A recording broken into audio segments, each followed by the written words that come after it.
ဒီနေ့တော့ဝဘိုးမြင့်ရှက်ပါမယ်အင်္ဂလာပါဗျာဒီနေ့တော့မြင့်ရခိုင်ခေါ်ဝတ်တုတ်ဟင်းလေးကိုစီမထက်ပဲငရုတ်သီးအချောင်းနဲ့ရိုးရှင်းချက်ပြပေးသွားမှာဖြစ်ပါတယ်ဒီမှာတော့ဈေးကနေဝယ်လာတဲ့လက်လက်ဆက်ဆက်မြင့်လေးတွေကိုအစင်သင့်ပြင်ဆင်ထားပါတယ်အခုတော့မြင့်လေးတွေကိုအပားလေးတွေလှီးပြီးသွားပါမယ်လှီးပြီးသွားရတဲ့ဒေဝထဲမှာရေထည့်ပြီးစားအနှဲငယ်ထည့်ကတခါတည်းရေစိမ်ထားပေးပါမယ်ဗျဒီလိုရေစိမ်ပြီးတာကဝါရဲ့အစိတ်တောက်တွေပြေသွားအောင်ဖြစ်ပါတယ်အခုတော့မြစ်လေးတွေကိုရေဆေးတန့်စင်ပြီးစတင်ပြုတ်ပြီးသွားပါမယ်။ဒေဦးထဲမှာမြစ်လေးတွေထည့်ပြီးစားနှဲငယ်ထည့်ကတရေပြုတ်ပြီးသွားပါမယ်။ဒီလိုပြုတ်ပြီးရတာဝါရဲ့အစိတ်တောက်တွေနဲ့အခါတက်တွေပြေသွားအောင်ဖြစ်တယ်လို့ရှက်တဲ့အခါပို့ပြီးနူးလဲစေပါတယ်။မြစ်လေးတွေပြုတ်ထားတဲ့အချိန်မှာတော့ဟင်းချက်ဖို့အတွက်ငရုတ်သီးအချောက်လေးတွေကိုညက်နေအောင်ထောင်းပေးထားပါမယ်။အခုတော့ငရုတ်သီးအချောက်လေးတွေညက်အောင်ထောင်းပြီးသွားပါပြီ။တစ်ဖက်မှာလည်းပြုတ်ထားတဲ့မြစ်လေးတွေဆူလာပြီးဖြစ်လို့ဆယ်ယူပြီးရေးလေးနဲ့ပြန်ဆေးပေးလိုက်ပါမယ်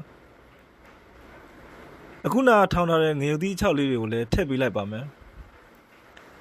အယောင်လေးပို့ပြီးလှပစေဖို့စနွင်းအနှဲငယ်ထည့်ပေးပါမယ်ပြီးတော့ငပိထည့်ပါမယ်မြင့်ဟင်းကငပိအရသာလေးပို့ပြီးပေါ်မှာစားလို့ကောင်းတာကြောင့်ဒီနေ့တော့ငပိကိုနည်းနည်းများများလေးထည့်ပြီးရှက်သွားပါမယ်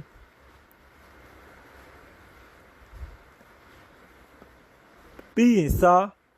ဟင်းခက်မုံကိုအရသာအနေတော့ဖြစ်အောင်ထည့်ပေးလိုက်ပါမယ်နောက်ဆုံးအနေနဲ့မြစ်လေးတွေမြုပ်သွားအောင်ရေနွေးထည့်ပြီးအဖုံးအုပ်ကမီးအေးလေးနဲ့ဖြည်းဖြည်းချင်းတည်ပေးထားပါမယ်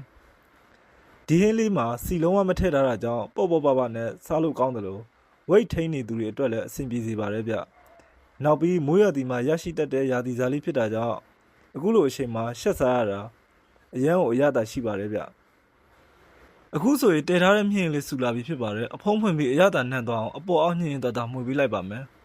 ပြီးရင်အပေါ်ငယ်ကိုမြည်ကြည့်ပြီးအရသာအနေတော့ဖြစ်အောင်ပြင်ဆင်ပါမယ်အခုတော့ခဏလောက်ထပ်ပြီးတော့တည်ထားပါအောင်မယ်ဗျမြင့်လေးတွေနူးအောင်ပါကဲမီးအေးလေးနဲ့တည်ထားတဲ့မြင့်ဟင်းလေးလည်းကြက်ပါပြီအစင်သစ်ဖြစ်သွားပါပြီဗျအခုတော့ခွက်တဲ့ကိုခူးထည့်လိုက်ပါမယ်စီမပါပဲရှက်ထားတဲ့မြင့်ဟင်းရှိုးရှိုးလေးကတော့အနံ့အရသာနဲ့စားချင်စရာကောင်းနေပါပြီဗျရိုးရိုးရှင်းရှင်းရှက်ထားပေမဲ့ထမင်းမိန်စီမဲ့အိမ်ချက်ဟင်းလေးတစ်ခွက်ဖြစ်ပါတယ်ဗျဒီနေ့ရဲ့ဗီဒီယိုလေးကိုအဆုံးထိကြည့်ရှုပေးကြတဲ့အားလုံးကိုကျေးဇူးအများကြီးတင်ပါတယ်ဗျသဘောကျတယ်ဆိုရင် like and follow လုပ်ပြီးအားပေးခဲ့ပါဦး